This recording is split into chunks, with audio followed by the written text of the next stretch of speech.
Distinguished colleagues, the next ministerial we have with us is Engineer Suleiman Adamu. We all have your CV. We've gone through it. We just want you to say a brief introduction of yourself. If there are things in your CV you would like to highlight, or if there are things there that have been omitted that you also want to highlight, you just have a few minutes just to say a few things. And after that, we'll ask you one or two questions. All right.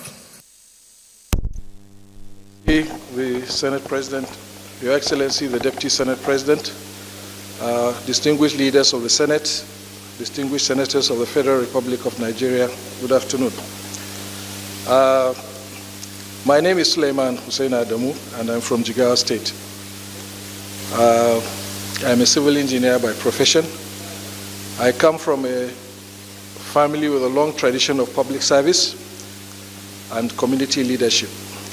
As such, I'm a community leader in my own right and has been doing what is expected of me in that role to the best of my ability. I am also a family man, a father who wants to be a role model to his children, and I've therefore tried to lead my life with dignity and with respect for others and in accordance with the values that were brought up. I had a good education because my own people of my own generation were lucky to have a very good education at the time when things were good for this country. I am a product of the Unity Schools, having attended Federal Government College, Kano, and I therefore feel very much at home in every part of the country because I have friends and brothers and sisters from all parts of Nigeria. I am a professional for years, but I've had my stint in the public service for about 7 years, after which I left to join a private practice, which we built up and have been successfully running for the past 27 years or so. Along the way, I have found myself dabbling into a little bit of politics because since the decision by President Muhammad Buhari to join politics in 2002, I have found myself from time to time living the technocratic life to work in the political field for a while before going back into my core profession. I've been a member of his think tank since 2002. I have participated in most of the campaigns, either within the strategy department or as special assistant to the presidential candidate. I've been involved in the preparation of campaign documents and stuff like that. Mainly professional and technocratic work, but until 2010, when the CPC was formed, that I decided to take a little foray into the politics. I contested and won the position of National Vice Chairman of CPC for Northwest. So that is a little bit about me, sir. Like I said, I come from a family of tradition of public service. I grew up in a generation where we had everything free. We had free education, we had free health, and I feel I have not paid back to Nigeria. And I feel this nomination, if confirmed by this distinguished House, will be an opportunity for me to pay back to Nigeria what Nigeria has done for me. I'm humbled and happy to be here, and I look forward to this confirmation if the House finds, if the distinguished Senate finds me worthy of being a Minister of the Federal Republic of Nigeria. Thank you very much. Suleiman Misal. Thank you.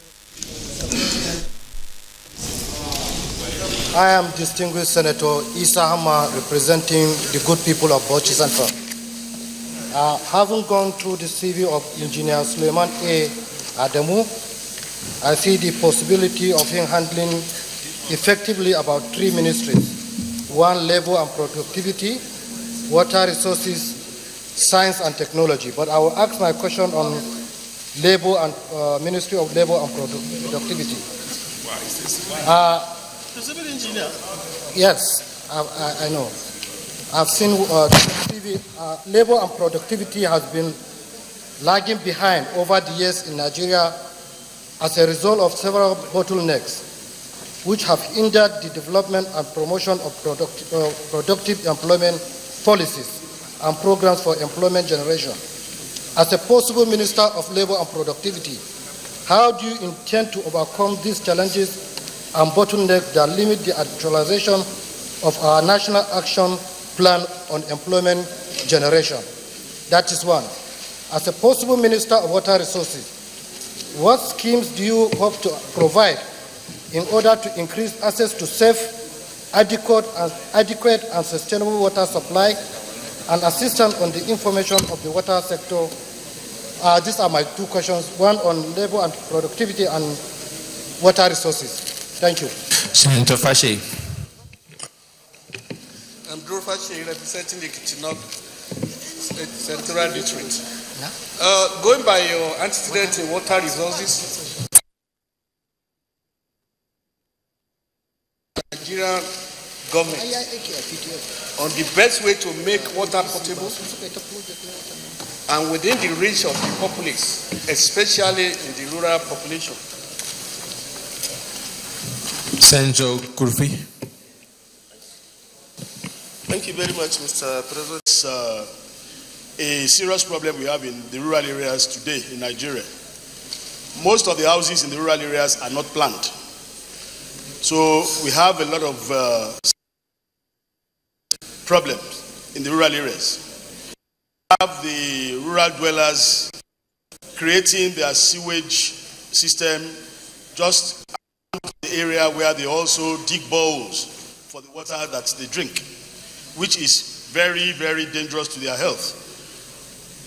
If you are involved with a policy to address this issue, what will you do to replan the sewage system of our rural areas and also to have control of boreholes that are being dug so that we won't have a kind of health catastrophe with this development? Thank you. Senator Gubri.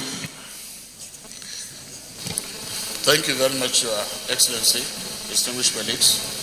My name is Senator Ibrahim Gobir, representing Sokoto East. First, I would like to commend the federal government for nominating a professional engineer as a nominee. The first question I want to ask you borders on water resources.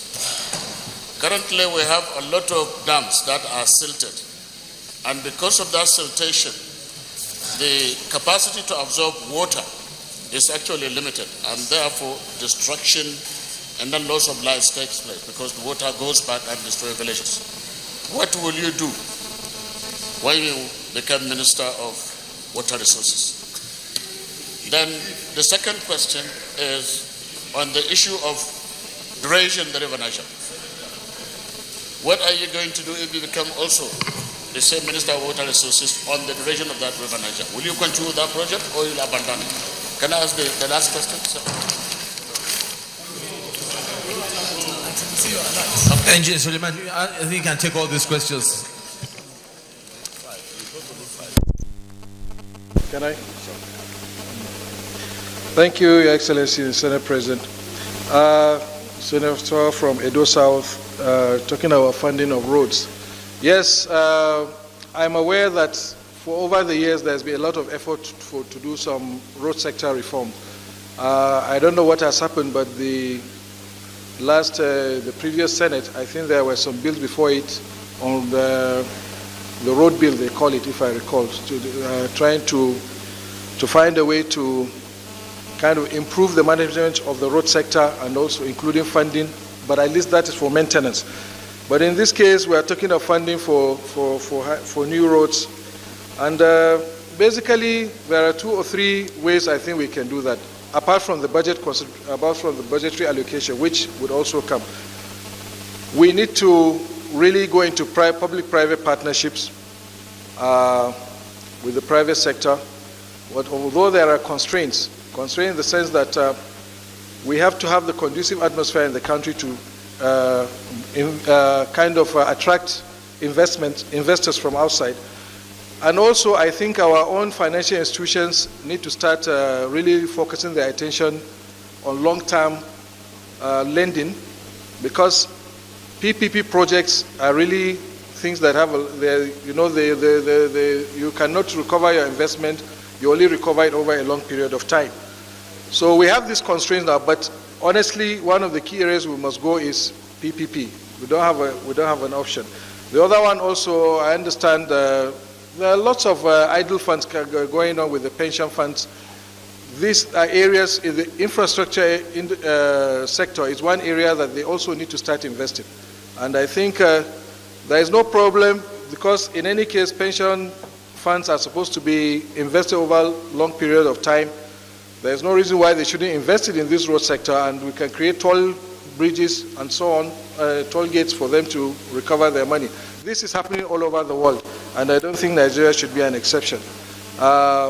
Previously, I think the international financial institutions used to provide funding for this kind of things, but these days, I don't think it's coming. But we can also go for sovereign loans. We're doing that, I think, with the airport, with loans from the Chinese government. So I think these are possible areas that we can get funding apart from budgetary considerations. Senator Barrow Jibrin, distinguished senator, my take on PPP. PPP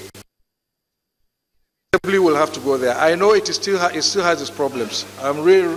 Currently, my company is working on a PPP project, and we are getting some problems, issues here and there. Maybe part of it is lack of understanding of the concept itself. It's new, so we are trying to get used to it, and other external factors that are maybe beyond anybody's control. But that culture needs to be imbibed as quickly as possible. It must also include, it's a kind of tripartite situation. We have to have the executive arm promoting it. We have to have the legislature, putting all the necessary laws together. And we have to have a robust judiciary. We have to have a robust judiciary to be able to take care of any conflicts or issues like arbitration and so on that may come into play. Investors look at all these things because they do their risk analysis. If these things